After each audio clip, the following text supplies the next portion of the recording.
Let's focus on some of the issues, or really on the larger picture, and some of the issues that the government ought to be addressing beyond the budget. And Mr. Mehra, if I could begin with you, some of the challenges that India faces are fairly well known.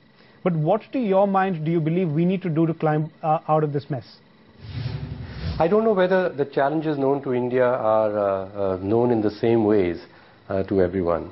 I'm going to point to two challenges, and I believe they're well known, but sometimes they get submerged under other important challenges too.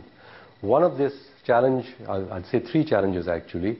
One is the one that I already referred to, which is implementation, getting things done, following up, putting in place systems that monitor, and then push people to get things done and give them when necessary resource that might be missing at that point of time.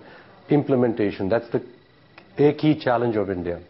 The second key challenge is the quality of our institutions, ministerial institutions, government execution institutions, regulation institutions.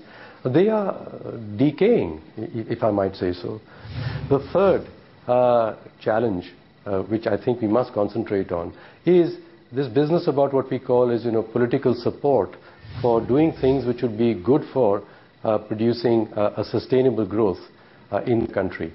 Now, to get political will, you need to be able to convey to people at large, who press politicians after all, and for whom politicians do populist things, what is in their best interest, what would be the things they should support and demand of politicians, so that we are growing in a more responsible fashion.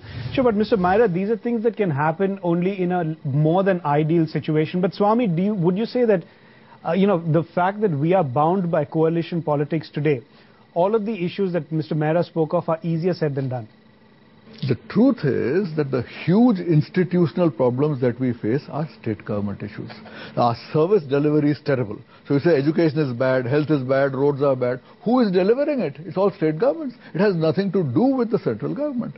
Or once again, we say that we need to improve the investment climate, and somebody thinks that bring in a little FDI. Excuse me, if you look at the doing business series of the World Bank and IFC, India is only 134th out of 182 countries in ease of doing business. Ease of starting a business, India is 166th. This is basically a state government thing as to whether you can get a license to open a shop. I just went to UP. A man wanted to open a chemist shop. He was told you pay 70,000 rupees. He said, if I had this kind of money, why would I waste my time on this? For getting a construction permit, India is 179th out of 183. Other people tell me, this is whenever I went to a 7% miracle economy in Southeast Asia, there were cranes everywhere. So I come to Delhi and Bombay, I don't see any cranes. He says, what is wrong? Why can't you guys do construction? So, I mean, these are relevant issues. But these are not problems that Pranab Mukherjee and Arun Mehra are going to solve. Most of our economy is at the state government level. A huge amount of work has to be done there. And that is why you see that some states are doing very well and having double-digit growth, and others are lagging well behind. So I said, it is not up to the central government or the budget to solve these problems. Huge problems exist, mostly at the state level. All right, let's focus on the subject of FDI. And Mr. Mehra, if I could just bring it back to you one more time. On the issue of FDI, a number of foreign investors are hugely skeptical of India today, given all the events that we've seen play out in this country over the last many months. What, to your mind, do we need to do to get them back into the country?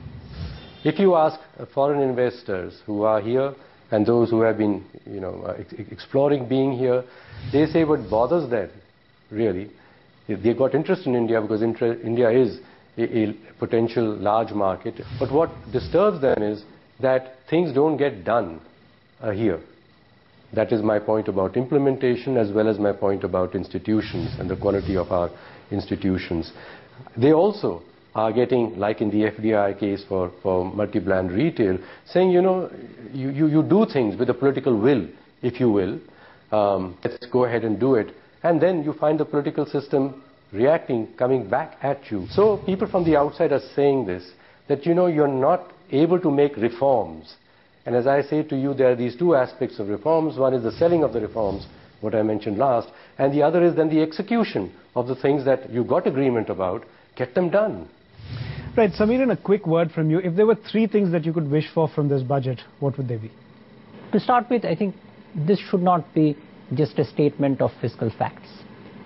This budget should have a macro policy framework behind it, just because things are not going smooth. Second is that, as I mentioned, there is an expenditure switch that needs to be done. And third, I would really urge for kind of a long-term fiscal stability roadmap to be there, which will give confidence to foreign investors that fiscal deficit is not a problem which is going to stay with India as long as they can imagine. So if these three things comes, I will probably give a thumbs up to the budget. All right, with that, we've run completely out of time on the show. Swami, Samiran and Mr. Mehra, thanks very much for coming in on the show and giving us your perspectives and talking about what you'd like to see the finance minister do. So clearly, the finance minister's got his job clearly cut out for himself. Let's see if he delivers on the 16th of March. Thanks very much for watching.